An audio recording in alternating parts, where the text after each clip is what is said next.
Welcome back, Rise Up 44 here on Alio Gaming, playing Dead Synchronicity. Tomorrow Comes Today on the PlayStation 4. Dead Synchronicity is by BadLand Games and Fictiorama Studios. Jumping right in.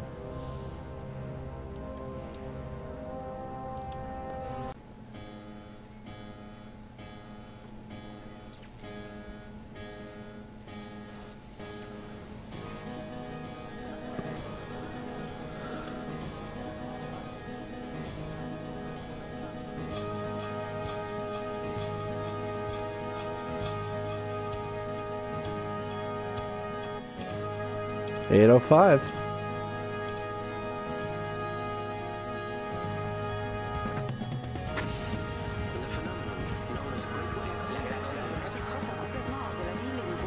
Do you think he'll recover?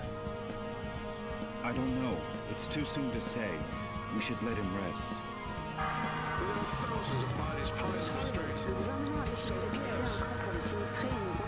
He's been very feeble for weeks. He can't get up. He doesn't speak. Do you think we should call a doctor? Call a doctor? Here? You're right. Let's just hope he wakes up one of these days.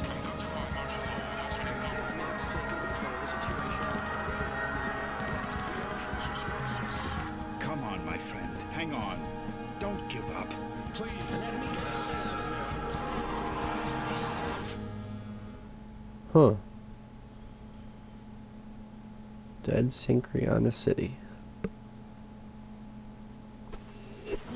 Wake up, Michael. Come on, you have to wake up.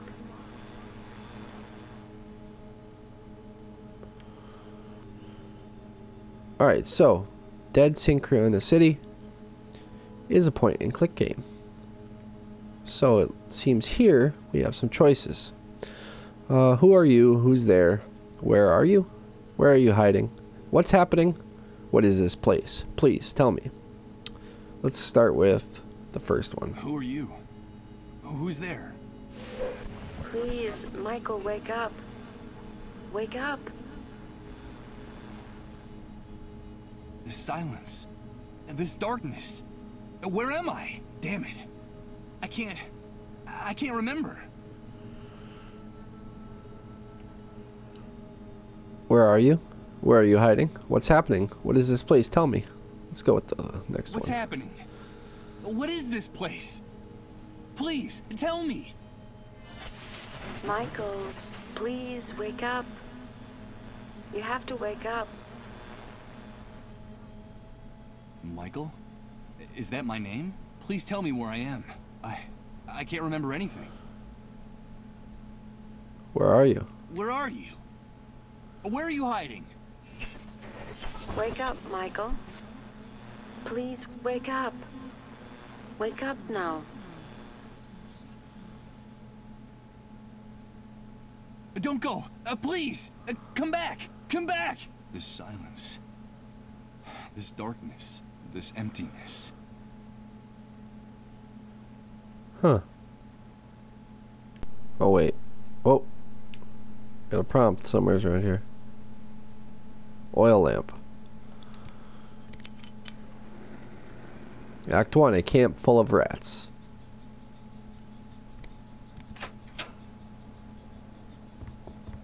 Good morning. I hope you're feeling better. But... Now don't be alarmed. I'm glad you feel strong enough to get out of bed. That's wonderful news. I must say you're looking much better, considering what you've been through, of course. who are you? Ah, yes, of course. Forgive my manners. You've been with us for so long that I forgot that you don't know who we are. Allow me to introduce myself. My name is Rod Atkinson. Well, I was the director of the Municipal Property Registry before, well, you know, before the world collapsed on us. Pleased to meet you, Mr. Atkinson. But... Where am I? What is this place? Can you tell me what I'm doing here? Where am I? Where am I? What is this place? You are in what I venture to call our home. Our humble, hopefully temporary home. This is one of the many trailers that make up the refugee camp. And believe me, we can consider ourselves lucky to live between these four walls. Most of the inhabitants of this hellhole, excuse my crude language, have nothing more than plastic tarps and cardboard for shelter. Wait a second. Did you say refugee camp? Yes, of course. The Facility for Temporary Accommodation of Disaster Victims is what they called it. You know, after the army declared martial law following the catastrophe. You look a little confused, if you don't mind my saying so. Do you really not know what I'm talking about? I don't know. I'm afraid not. Let me ask you.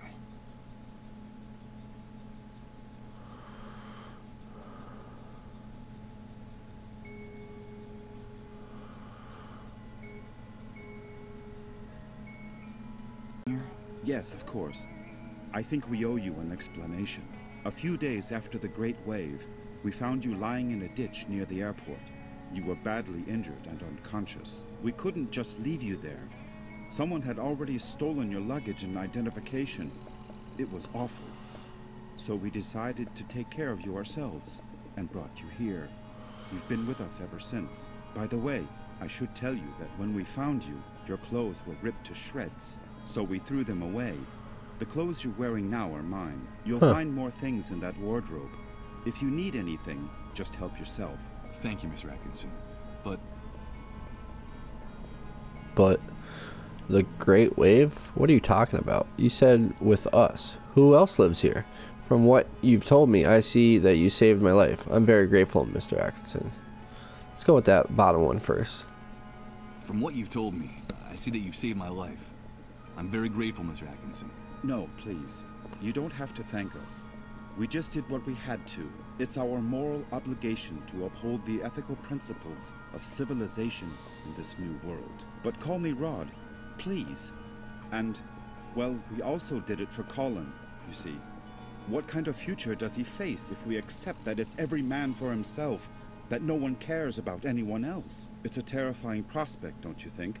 We're just doing whatever we can to avoid that future, that's all. Colin? Yes, Colin is our only child. Our one ray of hope since the catastrophe. I'm going to confess something to you. Colin is the only reason my wife and I still struggle to keep going in this new world. We would have given up a long time ago if it weren't for him. Of course. I understand. So that was your wife's voice that woke me up a few minutes ago, right? My wife? No, that's impossible. My wife has been with me in the other room the whole time. We haven't come out of there for hours. But I'm glad you're feeling better and are fully conscious now. I guess we could say you've been reborn. And although the circumstances aren't the best, simply being alive nowadays is practically a luxury. So, welcome to our home. Huh. The Great Wave? What are you talking about? Well, what would I be talking about? That damned, excuse my language, explosion that brought ruin to all of us. The origin of this filthy new world that now seems to be our permanent reality. But do you really not remember? Do you really not remember anything about all this? I feel a little weak and dizzy, Mr. Atkinson. Excuse me. I'm afraid I can't. I can't remember a thing. I see. There have been many cases like yours in the camp. Try to rest and not to get too agitated. Well, there's one thing I can tell you. You can consider yourself fortunate. There's nothing nice to remember about recent times, believe me. You said with us. Who else lives here? Ah, yes, of course. I still haven't properly introduced my family to you. Now is a bad time, but I promise to make proper introductions later. My wife and I sleep in the other room, and, well, little Colin sleeps with us.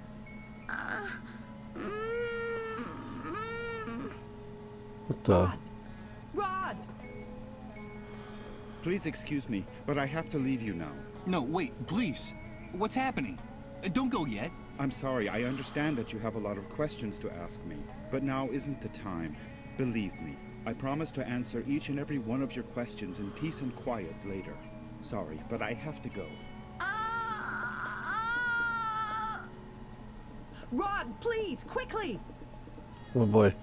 Okay, all right. Now that you're feeling better, you can go out and take a walk around the camp. But please, be very careful out there. The world you knew before is gone. Heed my warning, don't touch anything. Don't talk to anyone. And don't get mixed up in anything. At least until someone explains to you how things work in this new world the Great Wave left us. Everything has changed so much out there. All right. Thanks for the advice. Huh. One more thing before Jeez. I go. You've been with us for quite a while now, and we don't even know what to call you. What is your name? My name? Michael. My name is Michael. Very pleased to meet you, Michael. We'll talk again later, I promise. Jeez, she was calling for help a while ago. He just kept talking and talking. The boys called me. That must be my name. Wake up, Michael. That's all she said. Leaving me in this immense void where I can't remember anything. Great Wave? New World? Refugee camp? But what the devil could have happened out there? I think it might be a good idea to go out there and take a look. Well, rumpled sheet.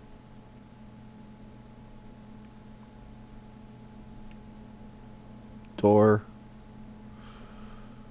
Something popped up over here. Oh, there we go. What was that?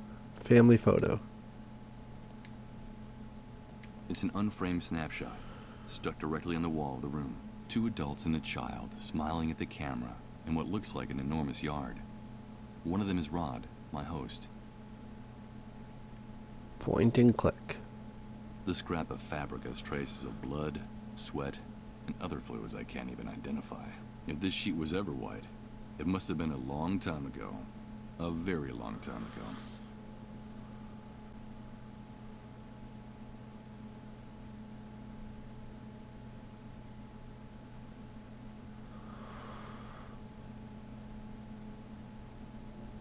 With the glass in the door broken, and that thick coating of grease lining it, I doubt anything's been baked in this oven for a long time.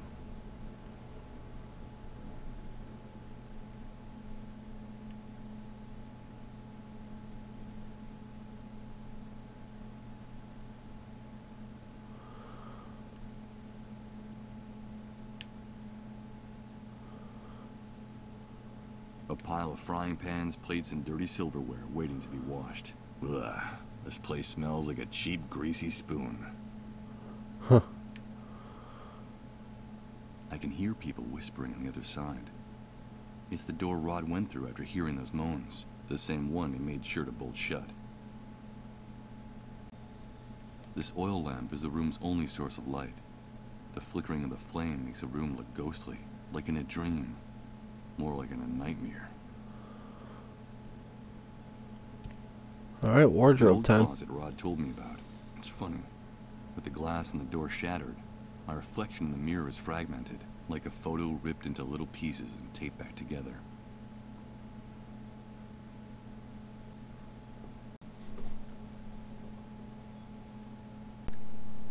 Good God.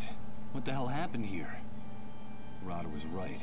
I don't know what hit this place, but whatever it was, it struck into its very foundations, without any mercy whatsoever. What's happening now? You better hide, dude.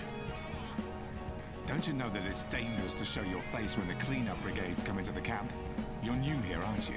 Yeah, you could put it that way. Well, welcome to your new home. I'm Hank, but everyone calls me the Hunter.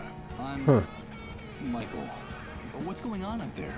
Nothing, Mike, just routine. The cleanup brigades are taking away a sick person, a dissolved. You know how it is, just doing their job. Ironically, that house belongs to one of the camp moles. Those traitorous scumbags. Brigades, dissolved, moles. I don't know what you're talking about. I can't remember anything. Oh, I see, you're a blankhead. Well, you'd better get up to speed real quick if you want to survive here, Mike. Find me if you need help, dude. I can get you whatever you need. Doesn't matter where it is, how fast it runs, or where it tries to hide. That's why they call me the Hunter. All right, I'll remember that. Come back here! Don't take her away! Don't you know who I am? Come back here! Ah! Oh boy. They shot that poor man in cold blood. But why did they do that? Hey, Hank? He hid. Oh, jeez. I'm afraid he's gone. This is interesting. I like that it's a point-and-click adventure, so... Whoa. What the... But what's happening? What is this? What the hell's going on here? What the heck? Good God. I think I'm starting to lose my mind. That was cool. No idea what it is, but it was cool. Jeez. The inside of that trailer looked so big compared to what it looks like on the outside. But anyways, man, this game is something. It's cool. It's a point-and-click adventure, and that's something we don't see a lot of anymore. I'm interested to continue on and see more of the story, find out what happens, and you know, this guy's he's a blankhead, as they just called him. There's all sorts of different things going on. There was some kind of an explosion, and we're going to learn all about that in the upcoming gameplays. This is the end of my first gameplay here with Dead Synchronicity. Tomorrow comes today on the PlayStation 4. Thanks for watching here on Nalio Gaming. If you haven't already done so, please click that like button. Let me know in the comment section below what you think. And subscribe to me here on Nalio Gaming. Again, Dead Synchronicity is developed by BadLand Games in Fictiorama Studios. So far, this game's pretty interesting, and what I'm really excited about is it's a point-and-click adventure. We don't see too many of those anymore, and that's really awesome. There's been some kind of big explosion, and it basically wiped pretty much everything out. A lot of people got hurt, especially this guy. He got hurt, and he lost his memory, and his family kind of nursed him back to health. He's just waking up, and he's figuring out that he doesn't know who he is, not even his name. He takes on the name Michael because of a voice he heard, but he really doesn't know what's going on, and this is all a big shock to him. So, you know, we're going to see what happens in my coming gameplays. I'll be sure to record them and put them up here on Nalio Gaming for you all to see. I'm loving it. I'm having a good time with it. So, we'll continue on, and yeah, I'll see you guys next time. Thanks for watching.